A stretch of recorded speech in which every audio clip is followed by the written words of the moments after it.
नमस्कार। अवीका न्यूज में आपका स्वागत है। मैं हूं आपका एंकर और आज हम आपको विस्तार से बताएंगे कि आखिर सोने और चांदी के भाव कैसे बढ़ते और घटते हैं और पिछले 2 से 3 सालों में इनके दामों में इतनी तेजी क्यों देखने को मिली है। दोस्तों, अगर आपने पिछले कुछ सालों में बाजार पर नजर रखी होगी तो आपने जरूर महसूस किया होगा कि सोने और चांदी की कीमतों में हैरान कर देने वाली तेजी आई है।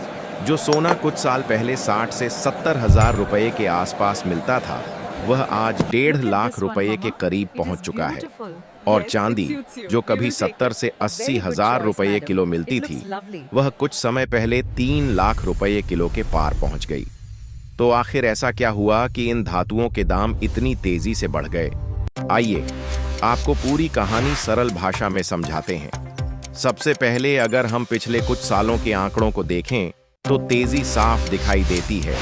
साल 2023 में सोने की कीमत लगभग 65,330 रुपये प्रति 10 ग्राम थी और चांदी लगभग 78,600 रुपये प्रति किलो मिल रही थी।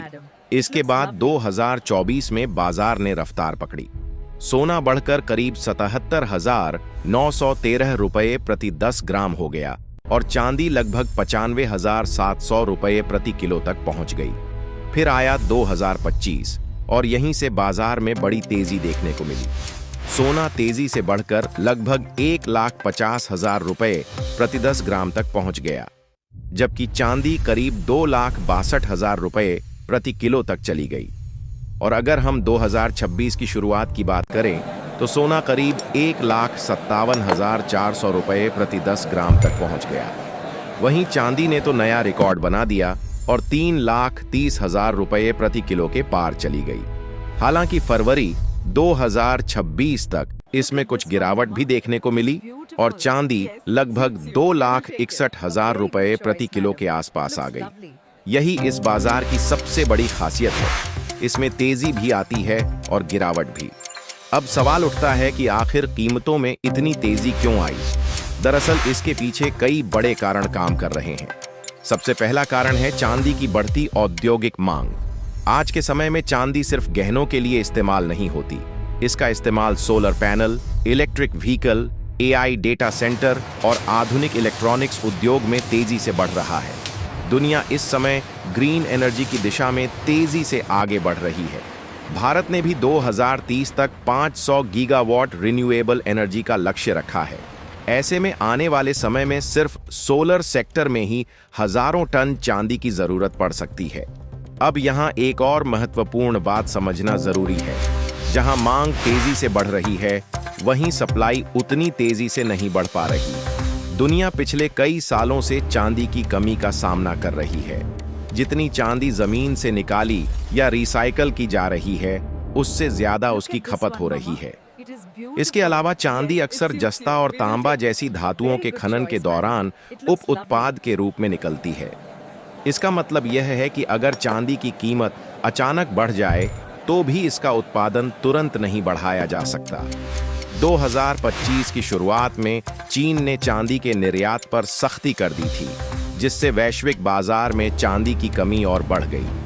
अब जरा निवेशकों की भूमिका भी समझ लेते हैं। जब दुनिया में आर्थिक अनिश्चितता बढ़ती है तो निवेशक सुरक्षित निवेश की तलाश करते हैं और ऐसे समय में सोना और चांदी सबसे सुरक्षित निवेश माने जाते हैं। पिछले कुछ सालों में वैश्विक तनाव, महंगाई और ब्याज दरों में बदलाव के कारण निवेशकों ने बड़ी मात्रा में सोना और चांदी खरीदा। सिल्वर ईटीएफ में भी रिकॉर्ड निवेश देखा गया। अब बात करते हैं रुपये और डॉलर के असर की। भारत अपनी जरूरत का लगभग 80% चांदी आयात करता है। जब डॉलर के मुकाबले रुपया कमजोर होता है तो आयात महंगा हो जाता है और इसका सीधा असर सोने और चांदी की कीमतों पर पड़ता है। पिछले कुछ सालों में रुपये की कमजोरी ने भी इन कीमतों को ऊपर पहुंचाने में बड़ी भूमिका निभाई है। अब एक दिलचस्प बात और भी है, जिसे गोल्ड सिल्वर अनुपात कहा जाता है। इतिहास में सोना आम तौर पर चांदी से 60 से 80 गुना महंगा रहा है, लेकिन 2025 और 2026 के दौरान यह अनुपात कम हो गया। इसका मतलब यह हुआ कि चांदी की कीमत सोने के मुकाबले ज्यादा तेजी से बढ़ने लगी। जब निवेशकों को लगा कि चांदी में आगे और तेजी आ सकती है, तो उन्होंने इसमें निवेश और बढ़ा दिया। अब सबसे बड़ा सवाल यह है कि क्या आने वाले समय में सोना और चांदी सस्ते हो सकते हैं? इसका जवाब पूरी तरह सीधा नहीं है। कभी कभी बाजार में गिरावट भी आ सकती है। उदाहरण के लिए, अगर निवेशक मुनाफा कमाने के लिए बेचने लगते हैं तो कीमतें नीचे आ सकती हैं। 2026 की शुरुआत में चांदी के भाव में लगभग 25% गिरावट इसका उदाहरण है। अगर दुनिया की आर्थिक गतिविधियां धीमी पड़ती हैं या डॉलर मजबूत होता है तो कीमतों पर दबाव पड़ सकता है।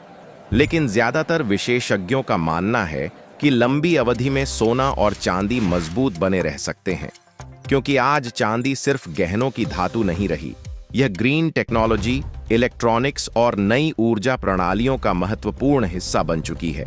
यानी अगर सरल शब्दों में कहें तो सोने और चांदी की यह कहानी सिर्फ बाजार की कहानी नहीं है, ये पूरी दुनिया की अर्थव्यवस्था और बदलती तकनीक की कहानी है। यह है अविका न्यूज, सबसे तेज और सबसे पहले।